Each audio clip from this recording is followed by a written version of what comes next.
I died. Yes, really. Not in a dream, not from some emotional breakdown, but my breathing stopped, my heart stopped, and for nearly 40 minutes, I no longer belonged to this world. And do you know what happened? There was no fire, no long scroll of sins, no screaming from heaven or hell. There was only one question, a single question, one question that tore through my soul deeper than any judgment I had ever imagined. But I won't tell you what that question was not yet. First, I need you to understand something. I was a moral person, or at least I tried to be. I went to church every week. I sang on the worship team. I helped lead summer camps for the youth. I memorized scripture. I knew the Word of God. I learned how to pray for others, and I knew how to hide myself. Yes, I hid. I hid for 17 years. No one knew, no one suspected. No one ever thought that when the lights of the church sanctuary went dark, I was sneaking my phone on in the shadows. I watched like it was my oxygen. I felt like if I didn't, I would fall apart. I cried like I couldn't escape. I was addicted. I had been for years. And I thought I was the only one. Do you know that feeling? That ache of loving God and hating yourself at the same time? That moment of singing, I belong to you, while your mind is flashing with filth? That despair of wanting to die, not because you don't believe in God, but because you're convinced He'd never want to see the real you? That's how I lived. Every day. Every night. The cycle: pray, watch, turn it off, cry, promise, then watch again. I begged Him to forgive me. I pleaded with Him to take the hunger away. I screamed in the bathroom that I didn't want this. But I did it again, and again, and again. I know the smell of shame, the scent of clothes soaked with tears, the smell of a phone slipping from trembling hands, the fragrance of candles lit to pretend everything was calm. I know the scent of pretending, and I know the scent of death is getting close. I don't know exactly when my body stopped. I only remember a feeling of lightness, as if I had just set down a backpack I had been carrying my entire life. I saw myself from the ceiling. I saw my body lying there, pale, fragile.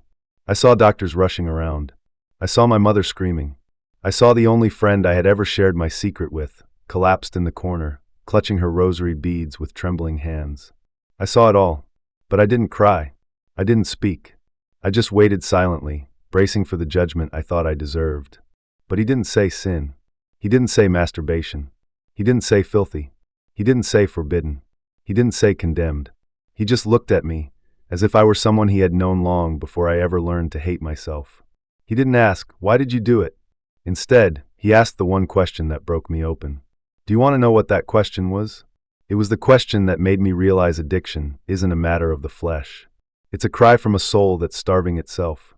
But for you to truly understand why I was addicted, why I hated myself that deeply, why the first touch I ever experienced silenced me for years, you'll have to come back with me to where the shadows first began.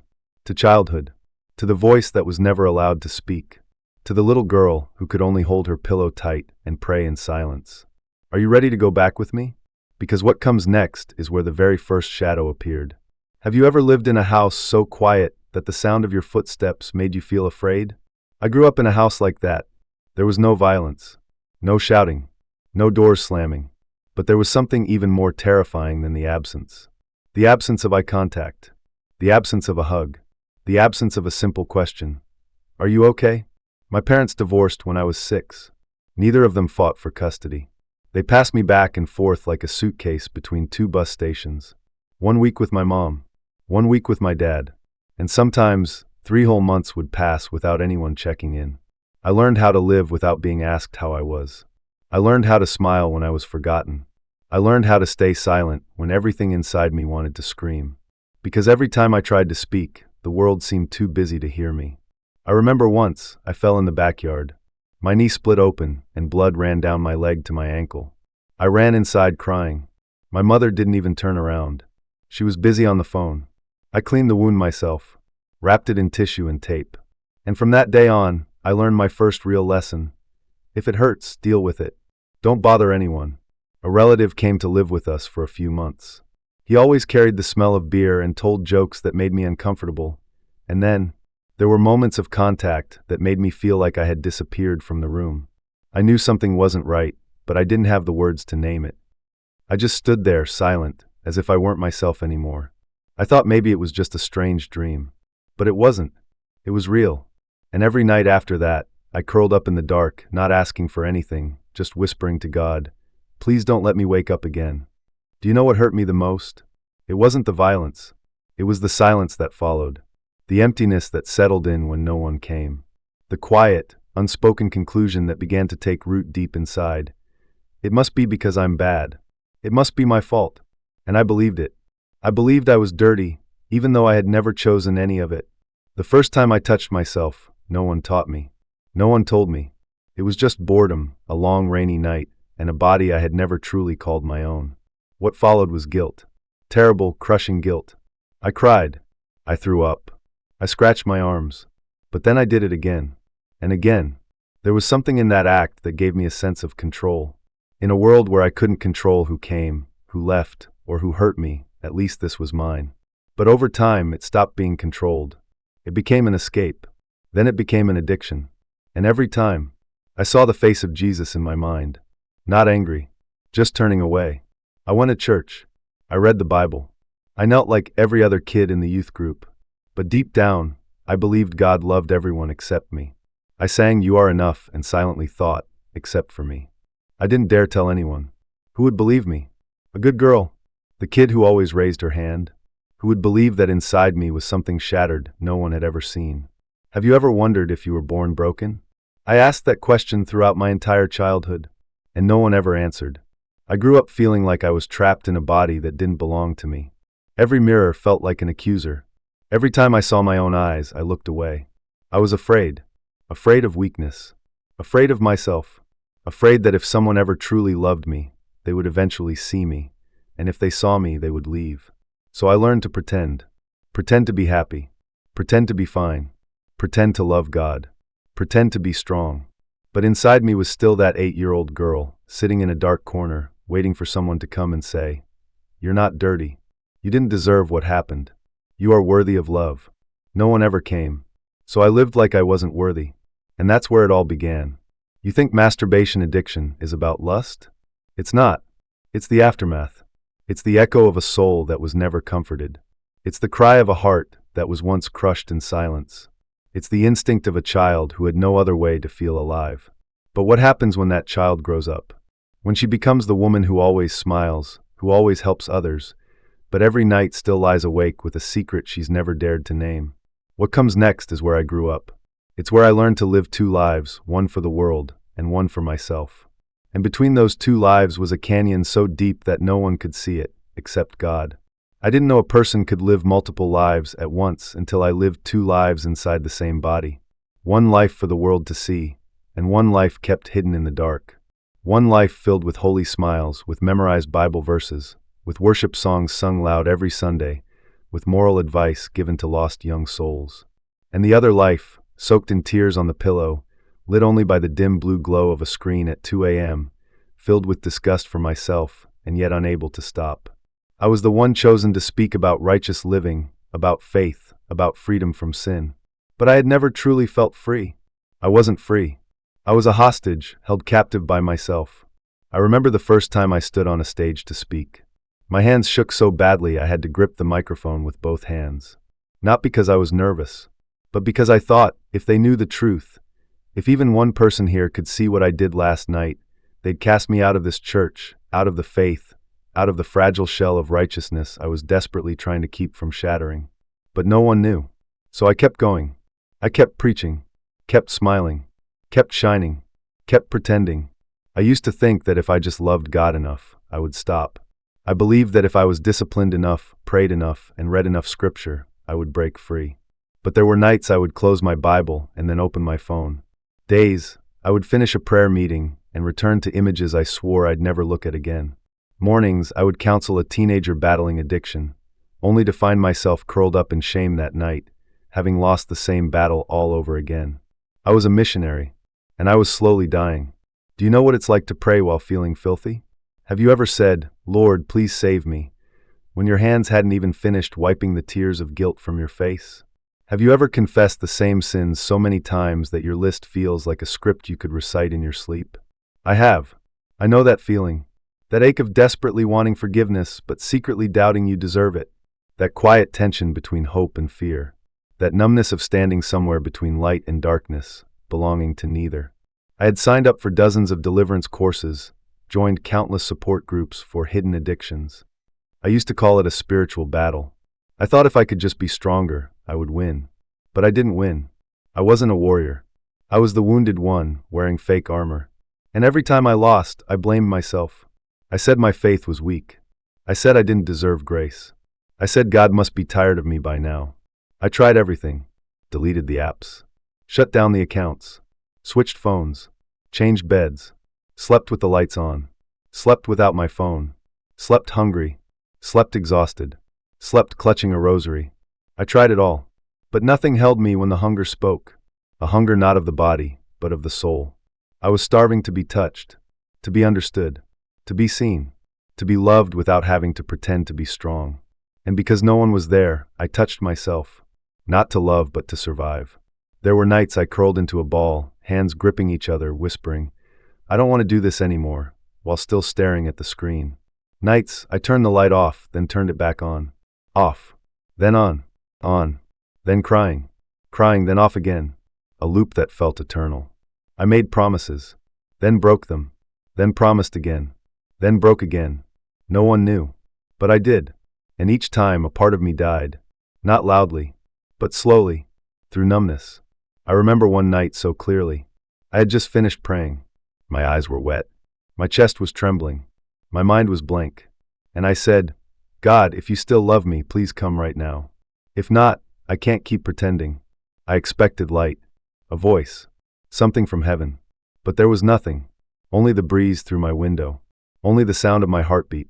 And I didn't know whether that meant he was close or had turned his face away. The next morning I got up. I smiled. I led the group. I inspired others. I was Lauren, the girl of light. But inside me was a dark place no one had ever walked into. I knew God is love, but I never truly believed he loved me. I thought he loved better people, cleaner people, stronger people. And I was just a stained sheep too ashamed to come home. And then that day came. The day I couldn't hold it all together anymore. The day I couldn't pretend anymore. The day I completely lost control. The pain hit like a punch deep in my lower abdomen. I thought it was just cramps. I took medicine. I lay down. But it didn't stop. It pulled me under, dragged my entire body down to the cold tile floor of the bathroom. I don't know when I passed out. I only remember that the last time I opened my eyes through tears, I whispered one thing. I'm sorry. I had lived two lives. One for others to believe in, and one for me to fear. But death doesn't care how many roles you've played. It comes when your soul has nowhere left to hide. And when my soul left my body, I thought I would be judged. But I was wrong, because the first thing I encountered wasn't hell. It wasn't heaven either. It was a silence so deep that my soul finally began to speak. What do you think happens when you die, still trapped in a cycle of shame? The answer begins in the next part. I don't remember the exact moment my heart stopped. There was no gasp, no flash of light like in the movies. No words are scrolling across my mind saying, "Game over." There was only a feeling so strangely light, like I had just set down a suitcase I'd been carrying my whole life without even realizing it. I didn't collapse. I didn't float. I didn't disappear. I just let go. And in that instant, I knew I had left my body. I saw it. My body. From above. A white ceiling. The bathroom light flickers softly. A faint smear of blood on my lip, where I'd bitten down as the pain reached its peak.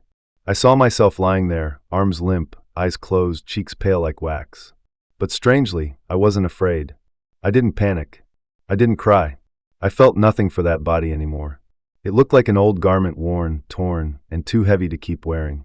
I began to drift. Not fly, not to be pulled, but invited, as if a voiceless whisper was calling my name. There were no words, yet I understood. No one touched me, yet I felt gently led by a hand that was invisible, warm, and impossible to resist. The space around me began to change, from pale white to deep gray. From deep gray to a color I don't know how to name, neither dark nor light, neither here nor there. Time didn't exist. I couldn't remember who I was, what my name was, where I lived, or what I had done. But I still knew I was me. I existed. I was aware. And for the first time, I wasn't in pain. The pain in my stomach was gone. The pressure in my chest had lifted. Even the shame, the self-disgust, the heaviness of guilt, they began to peel away, like layers of something thick and suffocating being gently removed. But there was one thing left. A sound. A sob. Not from outside, but from deep within. A voice. A child is calling for me. I drifted into a space that felt like a room with no walls. No doors. No ceiling. No floor. And in the center was a child. Sitting, knees pulled in, head bowed, messy hair, wearing the same faded dress I wore when I was 8. I knew her instantly. I didn't need to look twice. Because she was me. The me from before. Before the wrong touch. Before the self-loathing.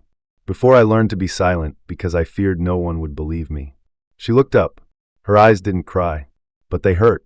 A pain so old it had turned to stone.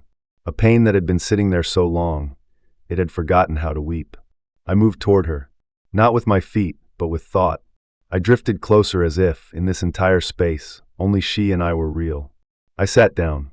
Said nothing. Because there was nothing left to say. All these years, I had been running from her. I thought if I lived better, acted more righteous, became stronger, I could forget her. But I couldn't. She was still there. Still waiting. Still curled up in that timeless room. Still hoping I'd come back. I reached out my hand. She didn't move. I began to cry. Not out of pity, but because for the first time, I dared to look her in the eyes. I dared to touch the root of my pain. I dared to face the memory that first broke me. And when I embraced her, I was no longer separate. We became one. A cracking sound echoed not loud, but deep, resonating through every corner of my soul. A layer of ice melted. A door opened. And I was no longer two. I was whole. The moment we became one, the light appeared. Not a blinding light, but a light that knew how to love. A light that had been waiting. A light that felt like it came from a heart that beat for me. I felt something drawing near. A presence. No introduction. No name needed. But I knew. With every fiber of my soul, I knew it was him. It was Jesus. I had never seen his face. But I didn't need to. His presence washed over me like the scent of wind, like the glow of dawn, like a first, I love you, that needs no words. I felt my entire being exposed. Not a single wound hidden. Yet there was no shame. No anger. Just a gaze that looked at me as if I was something he had always known and still chosen. I collapsed. Not with a body, but with everything in me. There were no tears, but something in me shattered. There were no apologies spoken, but my whole soul trembled as if it longed for only one thing. Please don't leave me. And then he spoke. Not in words, but through feeling. A single question echoed through me like a voice calling across a valley. Why do you believe you are unworthy of love? I had no answer. Because I had never asked myself that question. Have you ever considered, maybe what you need is not to be healed, but to be seen, without being condemned? Maybe what you fear most isn't the sin. Maybe it's being abandoned. I thought I would be judged. But he said nothing about masturbation. Nothing about addiction. Nothing about being dirty. Just that question. One question that dismantled every defense I had built. One question I couldn't avoid. And do you know what happened after that? It wasn't death. It was life beginning again. With an invitation. A choice. A new path unfolding in the middle of the wreckage I used to call my life. But would I dare to return? And if I did, what would I return for? The answer waits in the next part. I stood there, without a body, without borders, but I knew I was standing. In front of him. No throne. No robe. No crown. No heavenly scene like I had once imagined. But I knew, deeper than anything the eyes could ever see, that it was him. Jesus. No introduction needed. No proof required. Because the moment his presence drew near, my soul recognized it. Every part of me trembled, not in fear, but in awe. I wanted to kneel, but wasn't forced. I wanted to cry, but felt no shame. He didn't speak. But I heard him. Not in sound, but in thought. Not in words, but in truth that seeped into every fracture of my soul. I stood there, utterly exposed. No more righteousness to hide behind. No more masks of purity. No more titles. No more roles. Just me. Just Lauren. The girl who once hid behind the light of sermons, but broke quietly in the dark of a glowing screen. The girl who shouted amen in church, but whispered, I'm not worthy, alone in her room. I wanted to run. To turn away. Because I thought I'd be judged. I had always imagined that if I ever stood before Jesus, he'd ask, why did you do that? I had braced myself for disappointment, for rejection, for his face to turn away. But the first thing I felt was his gaze. And it wasn't searching for fault. It wasn't holding an accusation. It wasn't saying, I'm done with you. It was saying, I've seen it all. And I'm still here. I collapsed. Not out of fear, but because I couldn't hold it in anymore. My entire life, I had been holding myself together, holding the image of being righteous, holding the weight of being the model daughter of God, holding the pressure of being a spotless messenger. But now, I didn't need to hold anything. I broke in that light. Not loudly, but completely. And then he spoke. Not with words, but with silence that meant everything. Lauren, you may stay, or you may return. I didn't understand. I had died. I had left my body. So why was I being given a choice? And more than that, why me? Someone who had lied. Someone who had been addicted. Someone who had hated herself. Someone who believed there was nothing left to redeem. Why was I still being given a choice? I wanted to ask him, if I go back, will I fall again? Will I become addicted again? Will I break my promises, hide again, disappoint you all over like I've done so many times before? But before I could ask, he answered. Not with words, but with a vision. A stream of memory not of the past, but of the future. I saw myself waking up, in a hospital bed, my eyes open to the sound of a ventilator. The fluorescent light above was casting a glow across my forehead.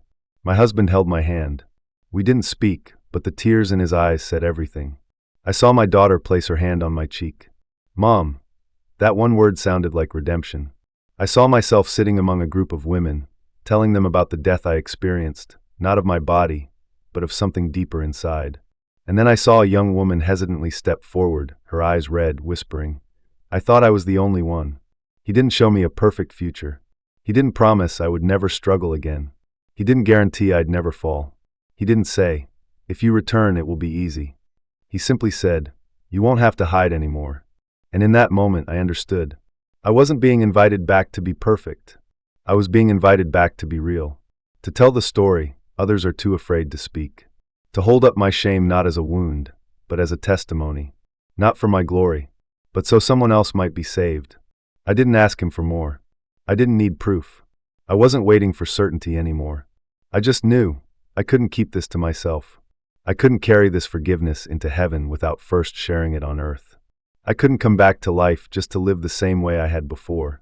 So I nodded, in silence, in tears, in gratitude, and I whispered, if you still want me to go back, I will.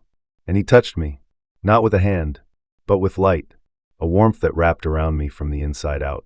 And I fell, not into darkness, but into life. I fell back into the body I had once despised. But this time, I didn't reject it. I opened my eyes. The light was bright. The smell of antiseptic. The sound of footsteps. A voice broke through, trembling with relief. Lauren, she's awake. I didn't say a word. I just breathed. A real breath. One not suffocated by shame. One not strangled by secrets. I breathed like someone who had just been born again. And I knew. I didn't come back to redo my life. I came back to begin it. For the first time. With myself. With God. With the truth. I came back to life. But not like in the movies. There was no thunder. No glowing light.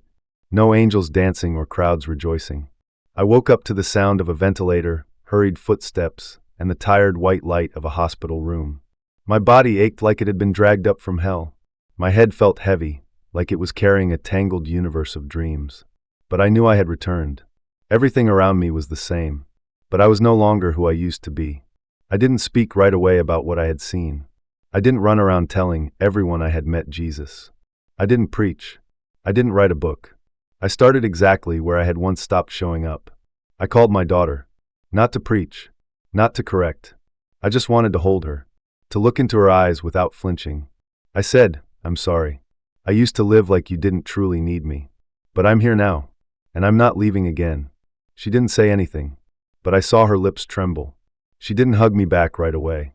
But she stayed. And to me, staying was already a miracle. I went back to old friends. Not to prove I had changed. But to ask for forgiveness. To look them in the eye and say, I was living a lie. I'm sorry for hiding. I don't want to hide anymore. Some walked away. Some cried. Some stayed for hours. And said, I've been there too. I no longer hold a position at church. Not because I was removed, but because I wanted to make space for truth. I don't tell people how to live. I just tell them how I died. And how I came back. I started having quiet conversations. In coffee shops. In living rooms. In hospitals. In recovery centers. in places where people have lost faith in themselves. I don't say, I won. I say, I'm still fighting.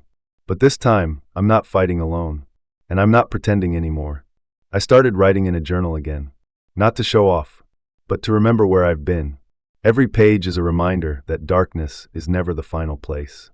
That shame is not identity. That addiction is not destiny. And that you can come back if you truly want to live differently. I started learning to love my body again. Not because it was perfect, but because I no longer wanted to hurt it. I looked in the mirror and didn't see a sinner anymore. I saw someone learning how to love. Day by day, little by little. No rush, no pressure, just honesty. And I returned to the place where everything once began, the church. Not to stand on a stage, but to sit quietly in the very last row. I didn't beg. I didn't demand. I didn't come looking for a miracle. I simply whispered, I'm still here. Even though I've fallen. Even though I might fall again. But this time, I'm not going to run. Freedom is not the absence of temptation. Freedom is knowing you can speak what's heavy. Freedom is daring to live openly, even if it means losing people. Freedom is knowing you're not perfect, but you're still worthy. And the greatest freedom of all is knowing you are loved, even in your darkest parts. I won't say I'm fully healed, but I'm healing. I'm alive. And every morning when I open my eyes, I say one thing. Thank you for giving me one more day to live it right. I'm not afraid of dying. I've been on the other side. What I fear is living without knowing why I'm alive. Living while still hiding. Dying without ever having truly lived. You're reading this, maybe because there's a part of you that's been hidden too. A pain you haven't spoken of. A wound no one sees. A dark room in your heart that you've kept locked for years. If that's you, I'm not asking you to believe me. I'm just asking you, don't give up on yourself. If I can come back from death, then you can come back from despair.